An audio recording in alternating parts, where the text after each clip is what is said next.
ദൈവ തിരുനാമത്തിന് മഹത്വമുണ്ടായിരിക്കട്ടെ. പുതിയൊരു പ്രഭാതത്തിൽ തൃപ്പാദം എന്ന പ്രതിദിന പരിപാടിയിലേക്ക് എല്ലാ മാന്യ ശ്രോതാക്കൾക്കും സ്വാഗതം.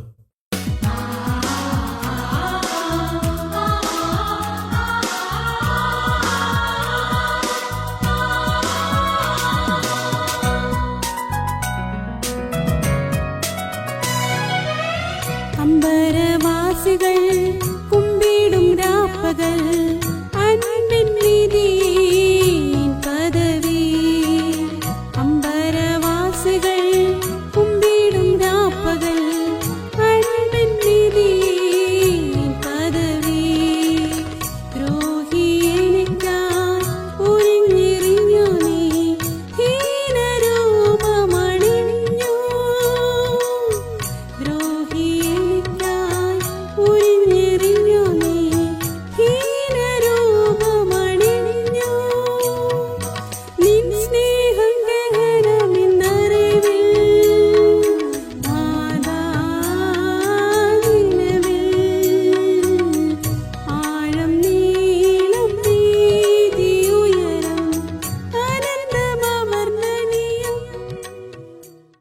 ഇന്ന് നമ്മോട് വചനം സംസാരിക്കുന്നത് സഹോദരൻ UM പൗലോസ്, വയനാട്.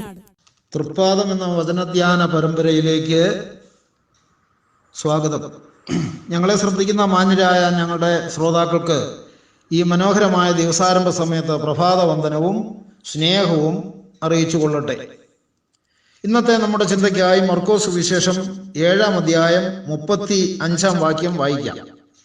ഉടനെ അവന്റെ ചെവി തുറന്നു, നാവിൻ്റെ കെട്ടും അഴിഞ്ഞിട്ട് അവൻ ശരിയായി സംസാരിച്ചു. എങ്ങനെയാണിത് സംഭവിക്കാൻ കാരണം? 32-ാം വാക്യം മുതൽ വായിച്ചാൽ കൂടുതൽ കാര്യങ്ങൾ നമുക്ക് ഗ്രഹിക്കാം. ആ ഭാഗം ഞാനൊന്ന് വായിച്ചു കേൾപ്പിക്കാനായിട്ട് ആഗ്രഹിക്കുന്നു. വാക്യം 32 മുതൽ താഴേക്ക്.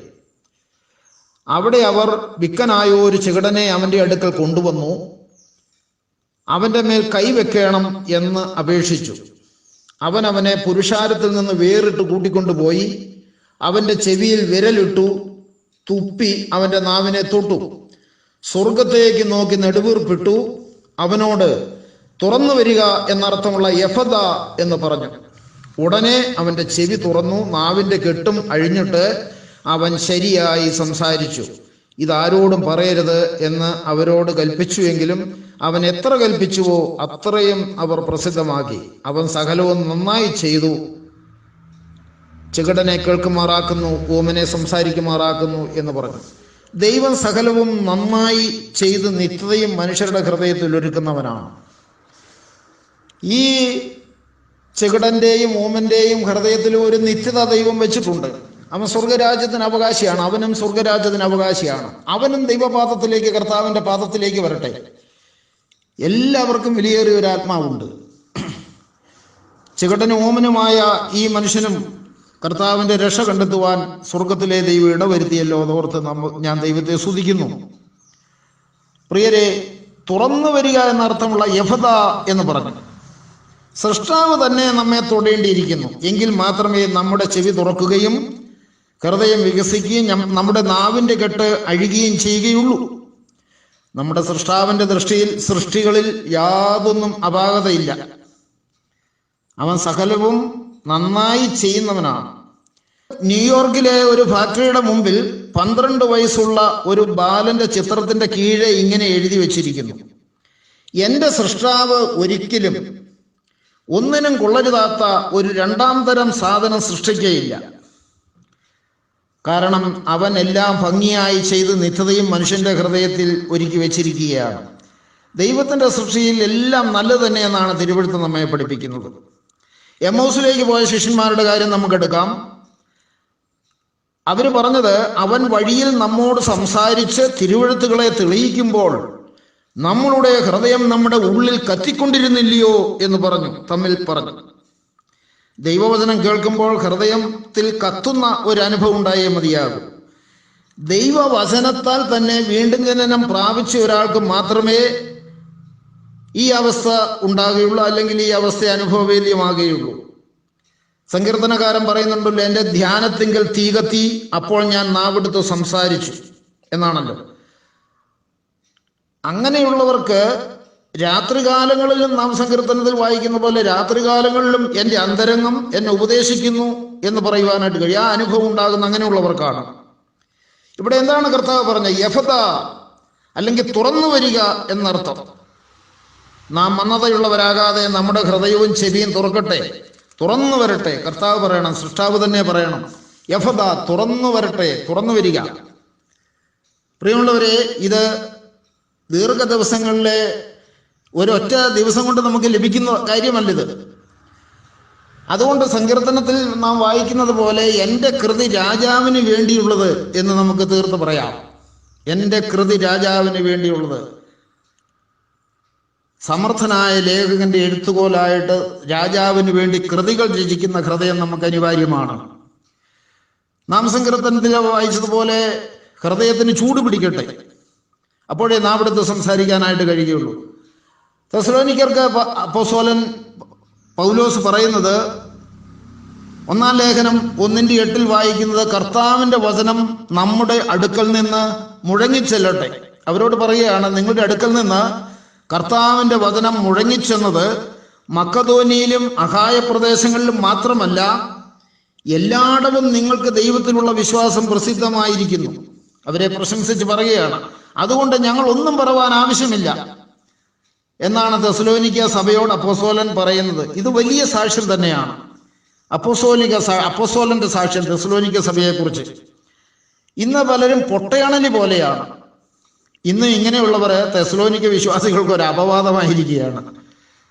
പ്രിയരെ, അവരെക്കുറിച്ച് പൗലോസ് സാക്ഷിക്കുന്നത്, ബഹുകഷ്ടം സഹിക്കേണ്ടി വന്നിട്ട് നിങ്ങൾ പരിശുദ്ധാത്മാവിന്റെ സന്തോഷത്തോടെ വചനം കൈക്കൊണ്ടു, ഞങ്ങൾക്കും കർത്താവിനും നിങ്ങൾ അനുകാരികളായി തീർന്നു. തെസ്സലോനിക്ക ലേഖനം 1:6, 7, 8 വാക്യങ്ങളാണ് ഞാനിവിടെ ഉദ്ധരിച്ചത്.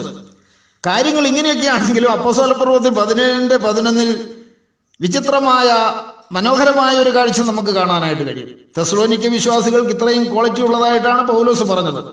എന്നാൽ അപ്പോസ്തല പ്രവൃത്തികളുടെ രചയിതാവായ ഡോക്ടർ ലൂക്കോസ് പറയുന്നത്, ബെരോവയിലുള്ള ക്രിസ്ത്യാനികൾ തെസ്സലോനിക്കയിലുള്ള വിശ്വാസികളെക്കാൾ ഉത്തമന്മാരായിരുന്നു.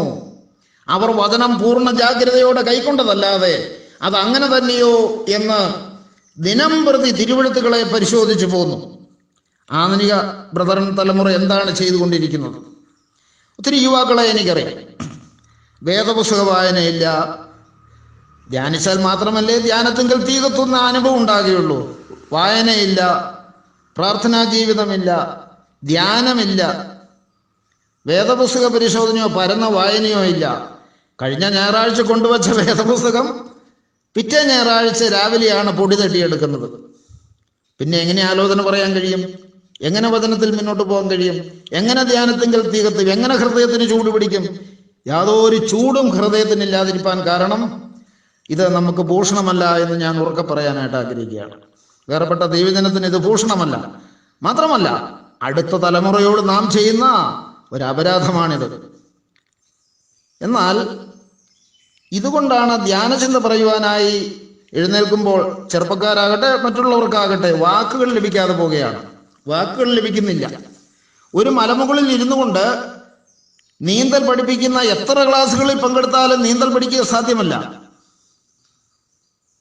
വെള്ളത്തിലിറങ്ങുകയും മുങ്ങിത്താഴുകയും ഉയരുകയും ചെയ്ത് കുറച്ച് ദിവസങ്ങളിലെ കഠിനമായ പരിശ്രമം കൊണ്ട് മാത്രമേ വിജയം കൈവരിക്കാൻ കഴിയൂ. വിശുദ്ധ പൗലോസ് പറയുന്നത്, ഫിലിപ്പി ലേഖനത്തിൽ പറയുന്നത്, അതിന്റെ 1:29 ഞാനൊന്ന് ഉദ്ധരിക്കട്ടെ.